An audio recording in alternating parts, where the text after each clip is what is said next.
കടമൊഴി. ബഹുമാനപ്പെട്ട ഉസ്താദുമാരെ, വേദി വീക്ഷിക്കുന്ന ഉപ്പമാരെ, ഉമ്മമാരെ, ലോക പ്രവാചകൻ മുഹമ്മദ് മുസ്തഫ സല്ലല്ലാഹു അലൈഹി വസല്ലമയുടെ ജന്മദിനം കൊണ്ടാടുന്ന ഈ സുദിനത്തിൽ ഒരു കൊച്ചു കഥ പറയാനാണ് ഞാൻ നിങ്ങളുടെ മുന്നിൽ എത്തുന്നത്. മക്കയിലെ ഖുറൈശികളുടെ ദ്രോഹങ്ങൾ സഹിക്കാൻ കഴിയാതെ വന്നപ്പോൾ മദീനയിലേക്ക് ഹിജ്റ പോകാൻ നബി സല്ലല്ലാഹു അലൈഹി വസല്ലം തീരുമാനിച്ചു. അങ്ങനെ മുത്ത് നബി സല്ലല്ലാഹു അലൈഹി വസല്ലമയും കൂട്ടുകാരൻ അബൂബക്കർ റളിയല്ലാഹു അൻഹുവും മദീനയിലേക്ക് ഹിജ്റ പോവുകയാണ്. യാത്രക്കാരിൽ അവർക്ക് വല്ലാത്ത വിശക്കുന്നുണ്ട്. മരുഭൂമിയല്ലേ, ഭക്ഷണമൊക്കെ എവിടുന്ന് കിട്ടാനാണ്, ആര് തേടാനാണ്? എങ്കിലും മറ്റു മാർഗങ്ങളില്ല.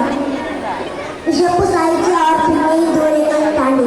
അപ്പോഴതാ ദൂരെ ഒരു ചെറ്റക്കുടി. മറ്റൊന്നും ആലോചിച്ചില്ല. രണ്ടുപേരും ചെറ്റക്കുടിയുടെ അടുത്ത് ചെന്നു. വാതിൽ തുറന്നു. അവർ കാര്യം തിരുത്തി.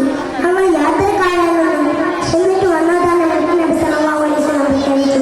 അപ്പോൾ ആ വൃദ്ധ പറഞ്ഞു, ഇവിടെ ഭക്ഷണമൊന്നുമില്ല, ആകെ ഒരു ആട് മാത്രമേ ഉള്ളൂ. അതിന്റെ അകിലാണെങ്കിൽ വറ്റിയിട്ടുമുണ്ട്.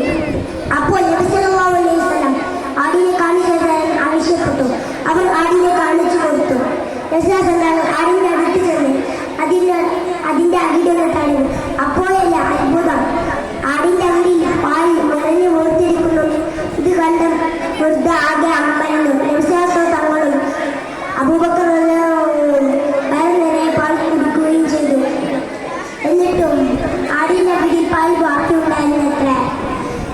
നബി സല്ലല്ലാഹു അലൈഹി വസല്ലമയുടെ മോചനമായിരുന്നത്.